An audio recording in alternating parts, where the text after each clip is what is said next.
On va regarder la parole de Dieu ce matin. Et le dimanche passé, on a commencé par parler du Saint-Esprit dans la préparation pour le dimanche de Pentecôte qui arrive, je crois que c'est vers la moitié du mois de mars, c'est dans 2-3 semaines maintenant.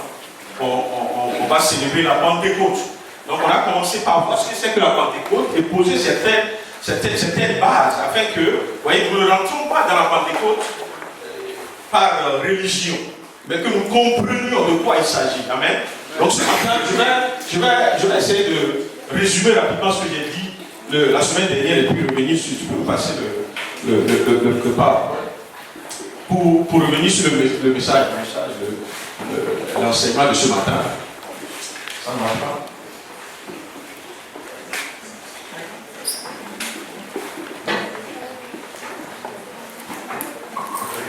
Non, tu vas, vas-y, dépouille ça.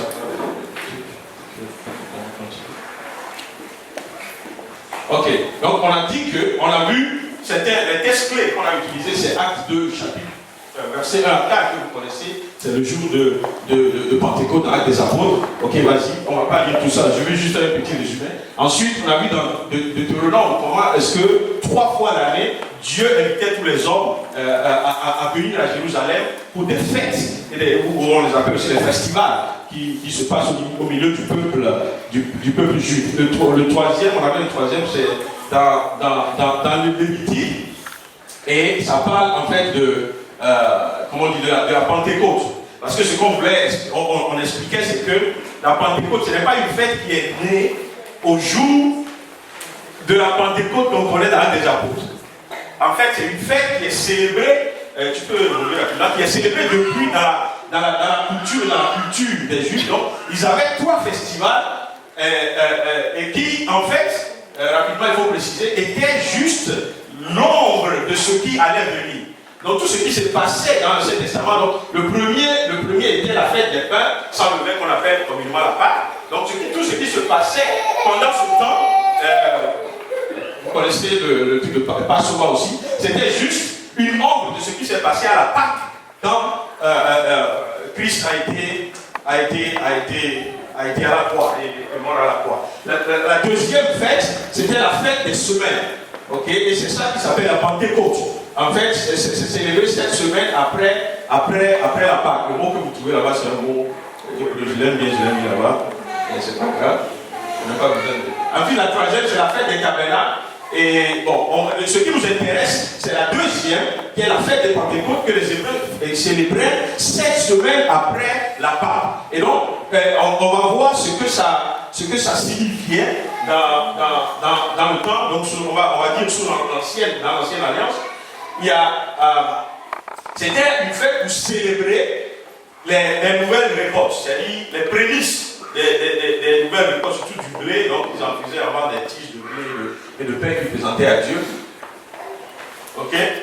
En même temps, c'est aussi une action de grâce, parce que tout ce que Dieu a fait, les gens venaient ensemble. En fait, ils appellent aussi cette fête la fête des pèlerins, parce que les Juifs venaient de tous les coins du monde, nommez-les, pour venir à Jérusalem à cet instant pour célébrer cette fête. Donc, ils faisaient aussi action de grâce de tout ce que Dieu leur a donné. Et aussi, c'est une possibilité de rencontrer Dieu, parce qu'en fait, c'est Dieu qui a ordonné que chaque année, à la même époque, tout le monde vienne à Jérusalem et Dieu descendait pour les rencontrer à Jérusalem. Donc, c'était aussi l'opportunité de rencontrer Dieu. Ensuite, il y a cette déclaration. Vous voyez, j'ai dit, quand tu viens, quand tu fais ce geste, ça veut dire que tu es en train de proclamer que j'appartiens à la famille de Dieu. J'appartiens je suis un enfant de Dieu en fait. Donc c'est un signe de déclaration d'appartenance à Dieu.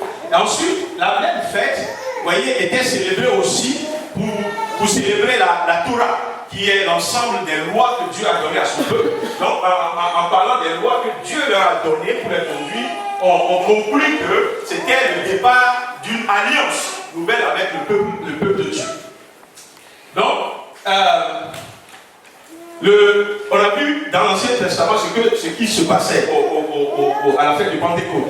Et on arrive maintenant à Actes des Apôtres chapitre 2, qui est dans le Nouveau Testament. Donc on a vu maintenant que ce n'est pas par hasard que Dieu a choisi la même période, la même date de la fête dont on a parlé tout à l'heure, pour envoyer ce que lui il a promis pour sur les disciples, c'est-à-dire le Saint-Esprit de Dieu. Donc c'est sur le jour de la fête de Pentecôte que l'Esprit de Dieu est descendu. Et donc qu'est-ce qui s'est passé? C'est que là, on est parti des prémices de la récolte qu'on célébrait dans l'Ancien Testament pour venir à la prémisse de la nouvelle famille que Dieu veut avoir. Donc désormais, on rentre dans une situation où être enfant de Dieu n'est plus une affaire territoriale, ou bien une affaire de race, ou d'appartenance à une ethnie. Mais désormais, vous voyez, être enfant de Dieu a pris une nouvelle tournure. C'est donc ceux qui auront choisi et accepté le Seigneur Jésus-Christ qui deviennent maintenant la famille de Dieu, les enfants de Dieu. Vous voyez un peu la comparaison. Ensuite, vous voyez, la Bible nous dit que désormais, la loi de Dieu sera inscrite dans le cœur de chacun. Parce que le Saint-Esprit vient habiter en nous. Donc ce n'est plus une affaire de Torah, une affaire de 10 commandements, ce n'est plus une affaire des lois de Lévitique et tout ça que Dieu a donné pour conduire son peuple. Mais désormais, il y a quelque chose de nouveau qui se passe, qui n'est plus une affaire de règles, des choses physiques. Mais il y a quelque chose de spirituel qui est en train de se passer. Et donc, le point suivant qui est très puissant aussi, c'est que désormais, ce n'est plus les gens qui vont aller à un endroit précis pour rencontrer Dieu, mais c'est Dieu même qui est descendu vers les hommes. Et ça, c'est très puissant dans la relation que nous avons avec Dieu. Ensuite, vous voyez, Dieu leur demandait de venir à Jérusalem, et souvent Dieu descendait dans son temple.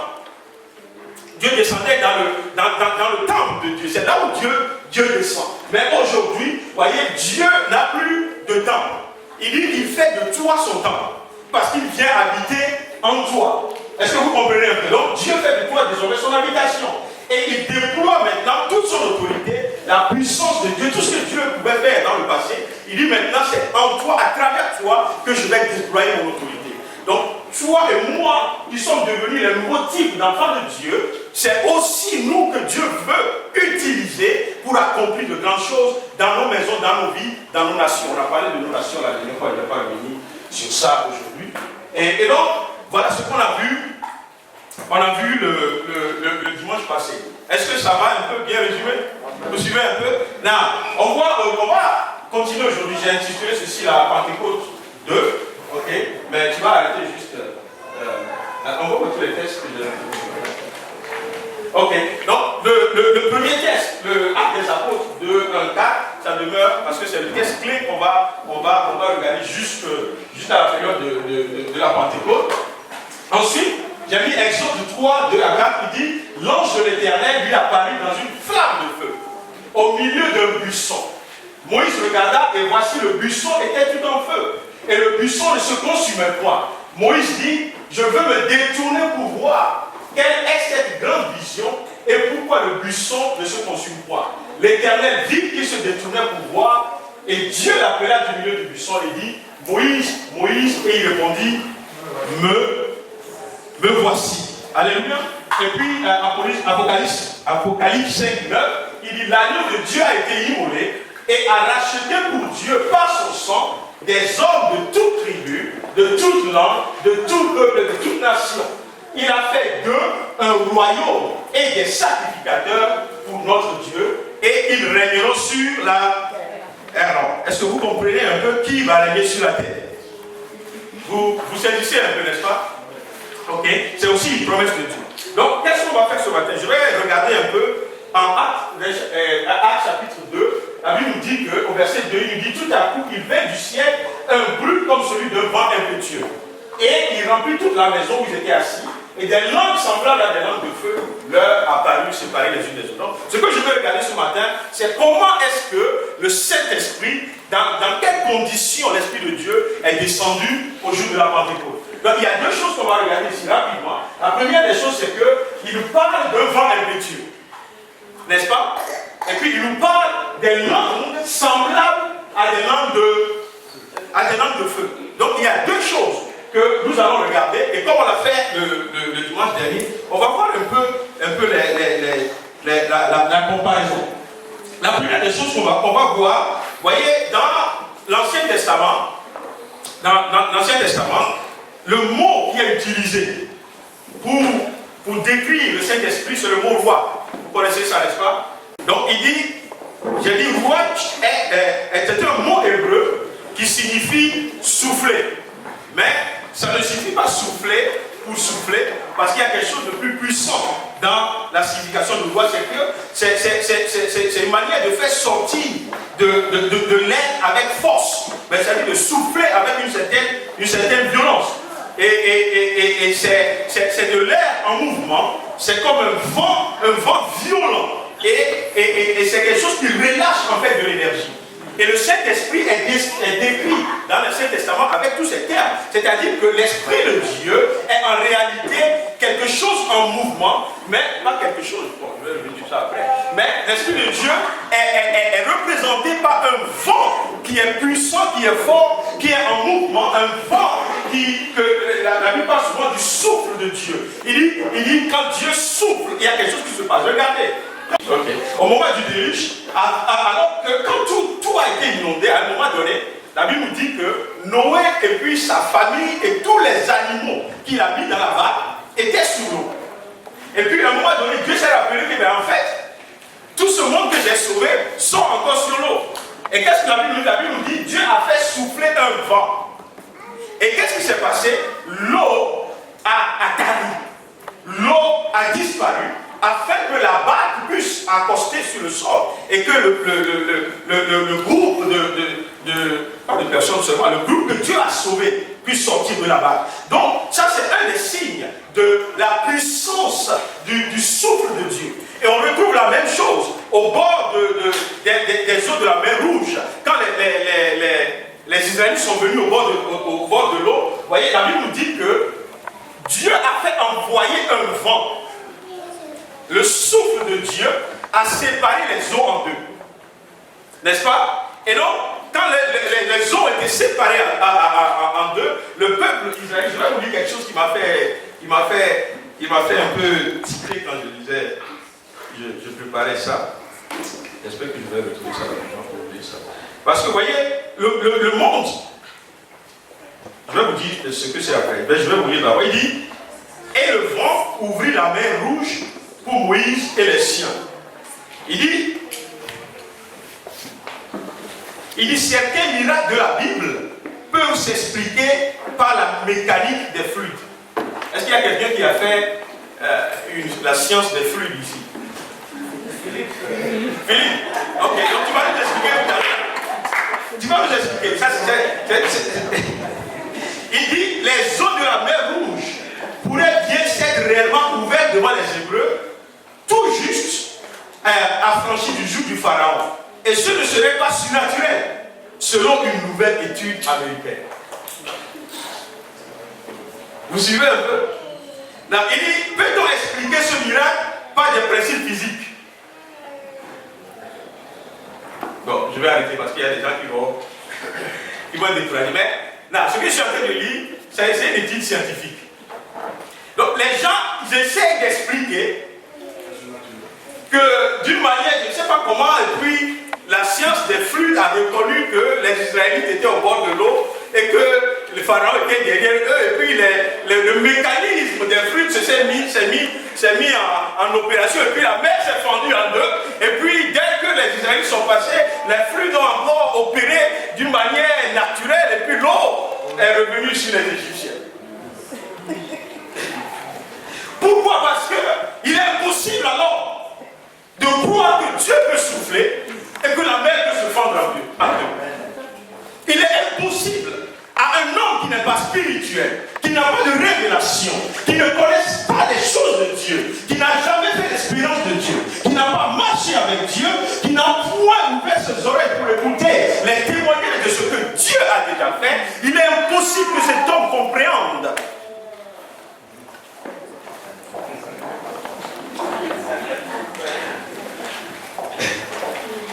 Pourquoi vous riez? Laissez-moi ça. Mais la Bible nous dit que le vent, le souffle de Dieu en ce moment, décrit par le terme rouage, était le souffle de Dieu, était le symbolique du Saint-Esprit de Dieu. Alors pourquoi je vous apporte ceci? Parce qu'on doit réaliser que quand on fait l'expérience de la Pentecôte, ce n'est pas une expérience C'est une expérience d'un feu, d'une puissance de Dieu en mouvement. C'est pour cela que, à la Pentecôte, Dieu a choisi, voyez, de venir comme un vent impétueux. Parce que Dieu devait démontrer que désormais, vous voyez, toute la puissance que je déployais dans le temps des pharaons, de Moïse et de tout le reste, j'amène cette même puissance en opération à travers le Saint-Esprit de Dieu que je vais vous laisser. Alors, j'ai dit tout à l'heure que Dieu veut désormais, à travers vos vies, à travers nos vies, déployer son autorité et sa puissance. Donc, c'est important que Dieu nous fasse comprendre que l'Esprit de Dieu qui vient, ce n'est pas juste un esprit pour respirer. Ce n'est juste pas un esprit que nous recevons pour que nous devenions, ou bien que notre acte de naissance ou pas que ce soit change et qu'on dise désormais Père et Dieu. Mais c'est l'esprit de puissance. Ce même esprit qui a ouvert dans les eaux, ce même esprit qui est tombé qui planait sur les eaux à la création. Alléluia. Et donc, vous voyez, quand vous étudiez le mot watch, il y a un côté qui nous dit, vous voyez, c'est un vent impétueux, c'est un vent fort, c'est un vent qui est tellement puissant que sur son passage, il y a toujours transformation. Donc, quand le vent de Dieu, le souffle de Dieu vient, quelque chose doit changer. Quelque chose doit être transformé. Quand Dieu vient en action par son souffle, il vient dire tout simplement qu'il n'y a pas de force autre qui puisse résister à mon souffle. Donc quand Dieu souffle, les montagnes doivent se déplacer. Quand Dieu souffle, les situations les plus coriaces doivent se déplacer. Quand l'Esprit de Dieu est en mouvement, tout ce qui est coriace et dur, des années et des années, doivent se déplacer. Alléluia. Aujourd'hui, je ne suis pas en train de parler, mais je veux juste mettre les fondations par rapport à comment on doit comprendre la venue de cet esprit au jour de la Pentecôte. Alléluia. Donc c'est important que nous réalisons cela, que le souffle de Dieu, regardez, est-ce que vous savez que quand les os dans la vallée des ossements desséchés, qui étaient sèches et sans vie, vous savez ce qui s'est passé? Et les os ont repris vie. Watch. Yes. Alléluia. J'ai dit watch. Il a fallu que non seulement les os reprennent vie, mais ils viennent ensemble, les nerfs poussent sur eux, parce que le souffle de Dieu a été en opération. Et Emmanuel nous avait dit une fois ici que, vous voyez, les opérations du Saint-Esprit dans l'Ancien Testament étaient sporadiques. Il y avait des situations et puis Dieu intervenait. Il y avait un homme qui était appelé homme de Dieu et puis Dieu était sur lui. L'Esprit de Dieu était sur lui.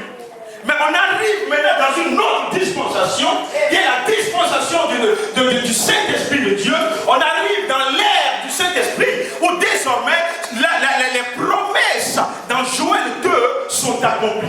Et désormais l'Esprit de Dieu est sur toutes les vies et sur toutes les chairs. Les jeunes prophétiront, les vieillards, nommez-les, tout le monde est désormais appelé à déverser cette puissance du Saint-Esprit.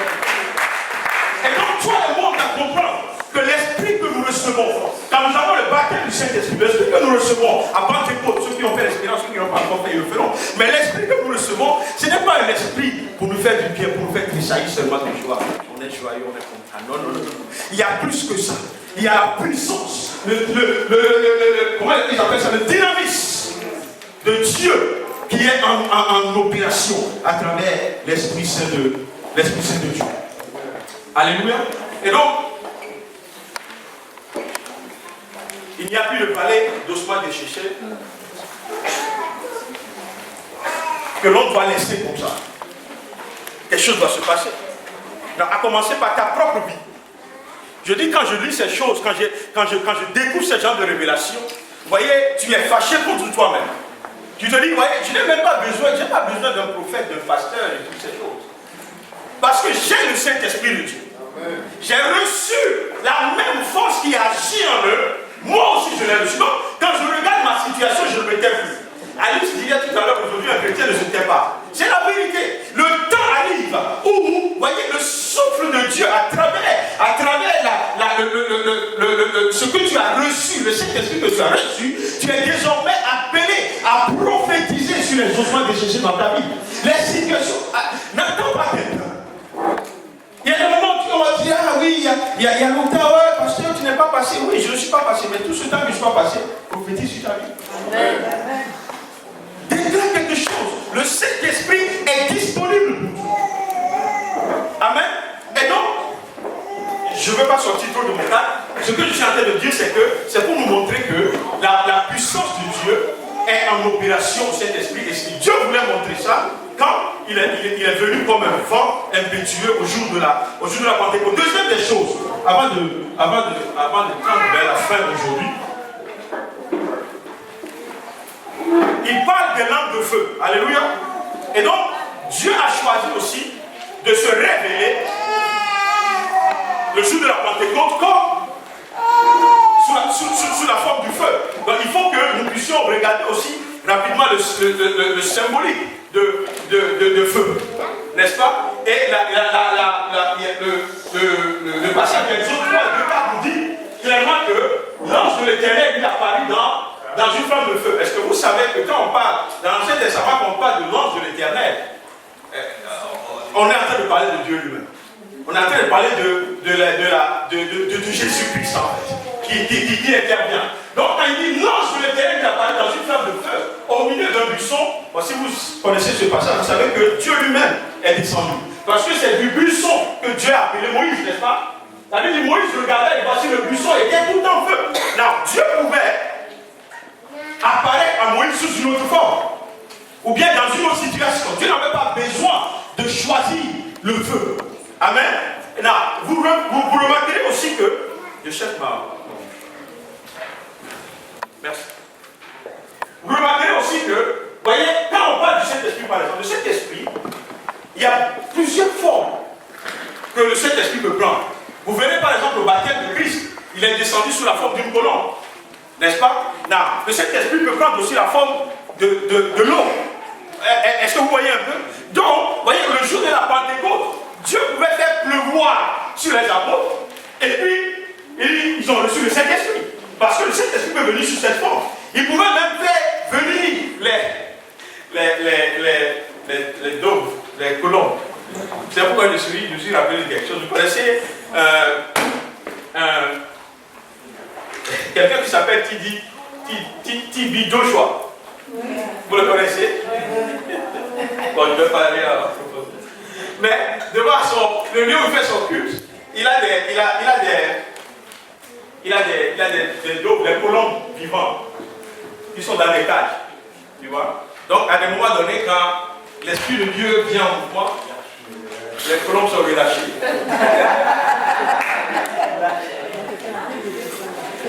Mais on va venir, tu veux pas, si tu veux rentrer dans l'histoire de cet homme, je vais vous effrayer, donc on va laisser tomber ça, on va revenir. Donc, qu'est-ce que je disais? Rappelez-moi. Pourquoi je suis passé à Tibi? Voilà, je disais que, vous voyez, Dieu pouvait choisir au jour de la Pentecôte de faire venir le Saint-Esprit sous une autre forme. Mais il a choisi de faire venir le Saint-Esprit sous la forme d'une langue de feu. Donc ça veut dire que Dieu avait une intention par rapport à cette expérience de la Pentecôte. Et on a vu tout à l'heure que Dieu révèle sa présence par le feu. Ok? Et donc c'est pour cela qu'il est apparu dans le feu à Moïse. Donc en même temps, on doit comprendre que, vous voyez, le Saint-Esprit qui vient sur nous est Dieu. Alléluia.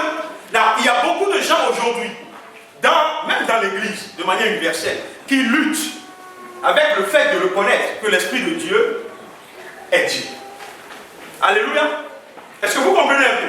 Maintenant, je suis en train de vous dire ce matin que, voyez, bon, les gens vont faire les démonstrations qui disent non, on n'a jamais vu le mot Trinité dans la Bible, donc ce n'est pas biblique. Non, je n'ai jamais vu personne aussi qui a dit qu'il a vu Trinité dans la Bible. Mais la Trinité, c'est un terme pour expliquer un fait biblique, une réalité biblique. Alléluia. Et il y a beaucoup de réalités, il y a beaucoup de mots qu'on utilise qui ne sont pas dans la Bible, mais qui expliquent c'était la réalité de lui. Donc, Dieu venait aussi sous forme de feu pour montrer que, comme lui, on le connaissait dans l'ancienne dispensation, comme un Dieu qui vient au milieu du feu, il va utiliser aussi ce symbole pour dire, voyez, le Saint-Esprit qui vient, c'est moi-même qui descends. C'est Dieu lui-même qui vient. Alléluia. Donc le feu est aussi un symbole de la purification. C'est un symbole qui purifie et qui nettoie pour le service. C'est pour cela que vous vous souvenez d'Ésaïe 6, je n'ai pas beaucoup de temps. Vous vous souvenez d'Ésaïe 6? Hein? Vous vous souvenez de ce qui s'est passé avec le prophète? Quand il a vu Dieu dans sa sainteté. La Bible nous dit, il a dit, mais pauvre pécheur que je suis, mes lèvres sont impures. Dieu a fait quelque chose, n'est-ce pas? Il dit, il envoyait de charbon ardent, avec des pincettes qui ont touché sa bouche, en fait, en signe de purification et de la préparation pour le service. Donc, c'est là où je vais... Ah, excusez-moi ce matin. Je vais enchaîner rapidement. Maintenant, vous voyez, quand le Saint-Esprit vient, il ne vient pas seulement pour dire que je suis Dieu, mais il vient aussi pour dire, je suis venu pour vous préparer la nouvelle nation, la race des élus. Je viens pour vous préparer pour un service nouveau. Un service pour lequel vous avez besoin d'être purifié, sanctifié, pas des sacrifices humains, pas des gestes ou je ne sais pas quoi, mais une sanctification qui vient encore de Dieu lui-même. Donc en réalité, Dieu était prêt à tout faire pour que toi et moi, on soit dignes de la paix qui est sur nous. Alléluia. Donc c'est important de comprendre que quand le Saint-Esprit est venu, comme on l'a dit tantôt, il est venu pour une nouvelle race. N'est-ce pas? Pour mettre en exécution une nouvelle race. C'est ce qu'on a vu dans... On a vu dans Apocalypse. Apocalypse 5, 9. Si vous lisez dans 1 Pierre 2, 9, c'est la même chose. Il dit, vous au contraire, vous êtes une race élue, un sacerdoce royal, une nation sainte, un peuple acquis, afin que vous annonciez les vertus de celui qui vous a appelé des ténèbres à son admirable lumière. Donc en réalité, on l'a vu la semaine dernière, nous sommes une race élue. Nous ne sommes plus enfants de Dieu par naissance ou par hérédité. Nous sommes devenus enfants de Dieu par élection. Donc si tu es enfant de Dieu, tu es élu. Tu as été choisi. Ça fait plaisir. Tu as été choisi. Tu n'es pas, voyez, tu n'es pas juste enfant de Dieu parce que ton père était enfant de Dieu. Mais tu as été choisi par Dieu lui-même qui t'a mis à part. Et il dit, il ne t'a pas choisi seulement pour que tu sois choisi, mais pour que tu fasses partie d'un sacerdoce royal. Ça bouleverse le monde. Alléluia. Et c'est pour cela que l'Esprit de Dieu, l'Esprit de la Pentecôte vient. Parce que tu ne peux pas faire ce service, ce sacerdoce royal, sans l'Esprit de Dieu. Donc Dieu a dit, il faut que je les dote, il faut que je leur donne la capacité, ce qu'il faut pour qu'ils accomplissent ce qui revient à la race élue, c'est-à-dire le sacerdoce royal. Est-ce que vous savez que, voyez, quand on a tellement parlé de ces choses, la mission des sacrificateurs, mais aujourd'hui, on a un souverain sacrificateur. La Bible nous dit que le souverain sacrificateur, c'est celui qui n'est pas allé dans un sanctuaire humain. C'est Jésus-Christ lui-même. Amen. Mais nous, toi et moi, on est appelés à un sacerdoce royal, c'est-à-dire à un service de sacrificateur. Donc tu es appelé à aller dans ce monde, à pouvoir aller et chercher la réconciliation du monde avec Dieu. C'est ce qui s'appelle évangéliser. C'est ce qui s'appelle gagner les âmes. C'est ce qui s'appelle prêcher la parole de Dieu, prêcher l'évangile. Nous sommes appelés à faire ce travail. Désormais, nous ne sommes plus appelés à tuer des bœufs, des coqs et quoi que ce n'est pas notre fonction. D'ailleurs, c'est pour cela que, vous voyez, ceux qui résument encore le culte de Dieu à des rituels sont tombés à côté de la plaque, tellement qu'ils n'ont aucune révélation de la Pentecôte et de ce que Dieu veut faire. Non, tu n'as pas besoin de porter un chasuble pour parler à Dieu.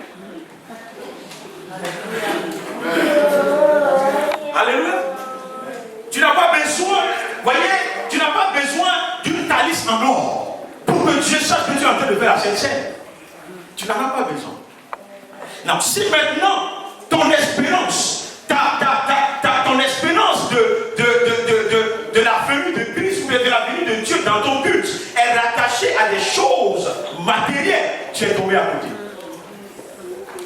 C'est pourquoi il dit, il vient par son esprit pour se donner une race élue, un sacerdoce royal. Et le souverain sacrificateur n'est pas dans un temple, dans un truc bâti de la main d'homme. Mais il est rentré dans le sanctuaire céleste. Avec le sang, avec son propre sang. On en a parlé de quoi il y a deux ou 3 semaines. Mais c'est important que nous sachions donc que nous sommes appelés, tout à l'heure, comme je l'ai dit, à faire en sorte que la promesse en Joël 2 soit accomplie.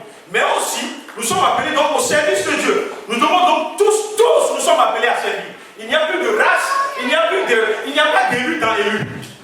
Nous sommes tous une race élue. Donc il n'y a pas, vous voyez, c'est vrai que chacun a ce qu'il doit faire. La Bible nous dit, il a fait, c'était des pasteurs, des évangélistes, des apôtres, mais il a fait aussi des diacres, il a fait des anciens, il a fait, tout le monde à sa place. Désormais, tu dois servir Dieu. Si tu es ici, vous voyez, ce que je suis en train de t'annoncer ce matin, c'est que l'Esprit de Dieu est venu à la Pentecôte afin que tu puisses servir ton Dieu. Donc si tu ne, je vais faire une analogie mathématique, si tu ne sers pas Dieu, la venue de l'Esprit est pour toi en vain. Allô? Pourquoi quand on arrive là-bas, tout le monde nous regarde bizarre? Mais c'est la réalité. Il nous dit, il nous exhorte à offrir nos corps comme un sacrifice vivant, saint et agréable à Dieu. Vous voyez, il y a une onction particulière dans la venue du Saint-Esprit de Dieu. Et l'onction de Dieu, c'est le Saint-Esprit lui-même. Et l'onction de Dieu, c'est ce qui te donne la capacité de servir. C'est ce qui te donne la capacité d'aller et de pouvoir faire les choses selon Dieu, pas selon l'homme. Selon la capacité qui est en Dieu, pas selon la capacité qui est en toi. Et comme je l'ai dit, chacun a sa tâche. Nous devons nous tous faire le service et le sacerdoce. Parce que c'est pour cela que nous sommes devenus une race élue. Et donc, avec le Saint-Esprit, si vous voyez par exemple, quand l'Esprit de Dieu est descendu à Pentecôte, la Bible nous dit tout juste après, Pierre a pris la parole, n'est-ce pas? Il a commencé par prêcher la parole de Dieu, comme il n'a jamais pu le faire avant. La peur est partie. Désormais, la témérité est arrivée. Vous voyez, il est devenu brave. Il s'est tenu devant tous ces gens qui étaient des gens riches. Vous connaissez les Juifs, n'est-ce pas? Ils étaient venus de toutes les nations du monde. Ils étaient les gros argentiers, les riches. C'est-à-dire, c'est des gens qu'il y a plusieurs. Pierre ne peut même pas au niveau de la classe sociale se mesurer avec eux. Mais il s'est tenu devant eux, il a proclamé l'évangile. Et qu'est-ce qui s'est passé? Eux tous se sont dit, mais qu'est-ce qu'on doit faire? C'est-à-dire, les plus grands ont commencé par demander conseil à celui qu'ils connaissaient hier, comme quelqu'un qui était derrière les filets. Et donc, quand l'Esprit de Dieu vient, c'est pour que désormais tu n'aies plus peur par rapport à ton ministère, par rapport au service de Dieu. Tu dois te lever. Ce n'est pas de toi qu'il s'agit. Il s'agit de Dieu. Donc, voyez, je vais faire un aveu. Il n'y a pas un seul jour, un seul dimanche que je prenne le micro ici et à 1 ou 2 secondes avant que je le montre, mon cœur me bat 2 fois plus fort que normal. Parce que tu te sens incapable de porter la parole de Dieu et de pouvoir délivrer ce que Dieu a. Donc à un moment donné, toute la confusion dans ta tête, tu dis, mais si je me lève, Seigneur, qu'est-ce que je vais... Je ne peux rien, parce que je n'ai rien fait. Jusqu'à ce que quelque chose se passe. Jusqu'à ce que le Saint-Esprit vienne faire son œuvre. Parce qu'en réalité, c'est de lui qui s'agit. Jusqu'à ce que tu lui fasses la place. Donc c'est important. Ce n'est pas de toi qu'il s'agit. Oui, si en te regardant, tu n'as pas la capacité de le faire. Amen. Tu n'as pas la possibilité de le faire. Regardez, comment est-ce que toi tu peux dire non, moi je vais me lever, je vais chanter, puis le Saint-Esprit va descendre. C'est-à-dire, quand ça va, quand tu seras tu vois, tu peux faire ça, hein, mais quand on te dit, bon, il reste 1 minute pour que tu chantes, et que le Saint-Esprit ne descende, c'est là que tu réalises qu'en réalité, si tu ne fais pas appel au Saint-Esprit, le reste sera à l'eau. Parce que tu n'as pas la capacité. Mais lui en toi devient la capacité. Et c'est ce que nous devons saisir par rapport à la Pentecôte. Donc je suis dans l'attente que dans les temps, les semaines qui vont venir, on va vraiment comprendre pourquoi la Pentecôte. Afin qu'on sorte de la Pentecôte fort et prêt pour faire l'œuvre de Dieu et pour faire ce pourquoi Dieu nous a appelés. Ce n'est pas juste un signe. La Pentecôte n'est pas juste un temps où on roule par terre, on se lève. Ça, même chez moi, les gros vaudous le font, le font. Ils roulent par terre, des fois même ils se coupent. Ils roulent, le but se lève. Bon, si c'est ça la transe que nous attendons de cet esprit, on n'a rien compris. L'Esprit de Dieu est plus que ça. Il est plus que ça. Il est plus que ça. Et il veut faire de nous des gens aptes et capables d'être des ambassadeurs. C'est pourquoi, je crois que je ne l'avais pas dit, mais j'avais intitulé ce message, je l'ai intitulé le Saint-Esprit, notre accréditation. C'est-à-dire ce qui te donne l'autorité d'agir en tant que fils de Dieu, c'est le Saint-Esprit de Dieu. Si tu n'as pas le Saint-Esprit, si tu ne fais pas confiance au Saint-Esprit de Dieu, si tu ne laisses pas le Saint-Esprit faire les choses de Dieu, tu seras toujours à côté. Parce que la Bible dit, celui qui sonde les cœurs et les profondeurs de Dieu, c'est son esprit. Amen.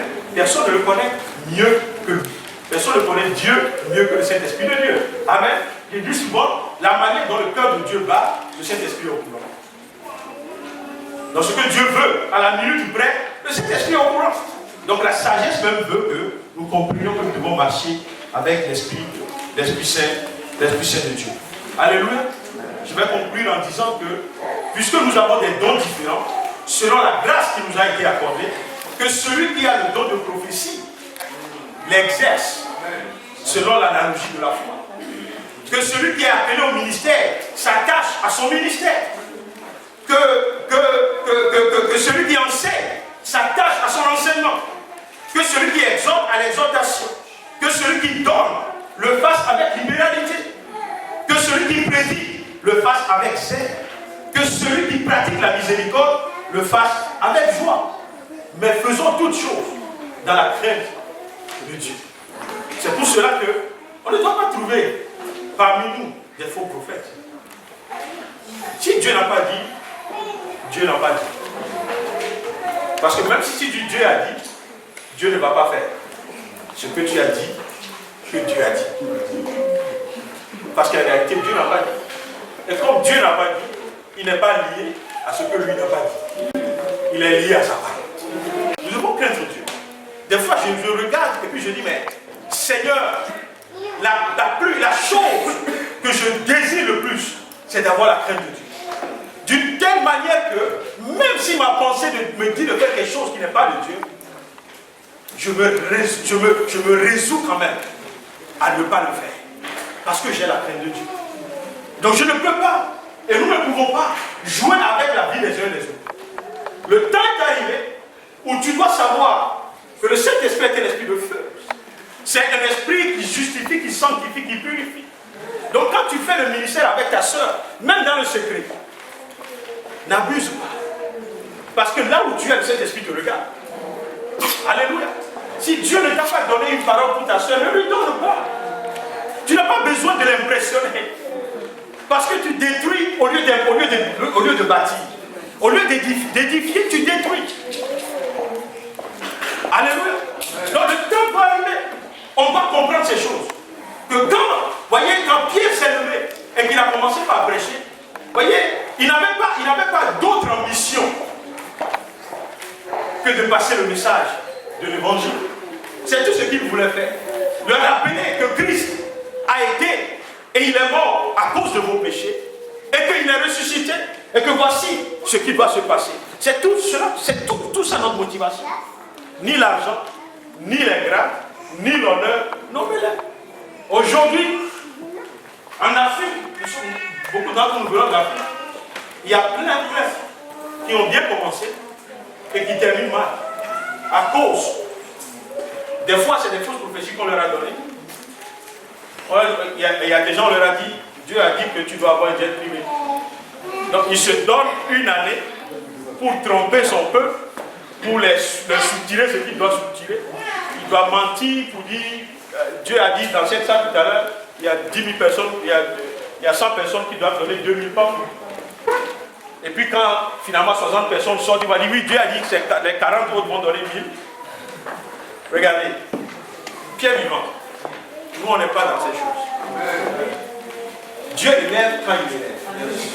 Et comme il a promis qu'il va élever, il va élever. Amen. Donc ne soyez pas plus pressés que Dieu. La Bible dit que la parole de Dieu court à toute vitesse. Mais si toi tu essaies d'être plus pressé que la parole de Dieu, tu es en difficulté. Je regardais deux pasteurs, maintenant ils se battent sur Facebook. Apparemment, il y a quelqu'un qui a prêché sur la radio de quelqu'un, ce qu'il a dit attaquait le propriétaire de la radio. Donc il dit, il vient maintenant à la télé, c'est à la télé même. Il dit, ce pasteur-là, allez lui dire, à partir d'aujourd'hui, si je vois ses pieds dans mes studios, là on va laisser l'Esprit de Dieu. Et puis il dit des choses. Il dit, mais pourquoi est-ce que les gens sont arrivés là-bas? Et si vous réfléchissez très bien, parce qu'ils ont réfléchi en dehors du Saint-Esprit de Dieu. Ils ont pris des directions en dehors du Saint-Esprit de Dieu. Nous ne voulons pas ça. Est-ce que c'est ce que tu veux pour ton ministère? Non. Tu veux être intègre avec Dieu. Afin que Dieu honore ta parole. Dieu honore. Mais Dieu fera tout. Il est obligé, par les promesses qu'il t'a faites, de continuer de soupirer à Dieu. Et le temps va arriver. Tu auras ta percée. Tu auras ta percée comme ça. Tu auras ta percée. Et tu vas même te poser la question, mais comment est-ce que cela est arrivé? Alléluia. Ayons du zèle et non de la paresse. Soyons fervents et servons au Seigneur. Amen. Amen.